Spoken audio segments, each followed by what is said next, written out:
Mga batan-o nagkatapok sa atubangang bahin sa Cebu Provincial Capital. Bit-bit ang placards, diin nasulat ang ilang mga sentimento nga ilang gipadayag atol sa paghandom sa EDSA Revolution.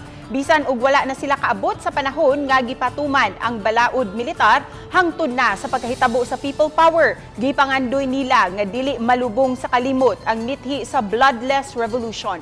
Sinugdanan pa kuno kini sa sunod-sunod nilang pagsaba-saba aron mabati ang ilang mga sentimento. Wala hinuon magdugay ang ilang protesta ug mibiyar usab sila dayon human sa hamubo nga programa. Samtang gipadayag ni Police Lieutenant Colonel Wilbert Parilla nga malinaw ng dakbayan ug wala makamugna og kasamok ang maong protesta.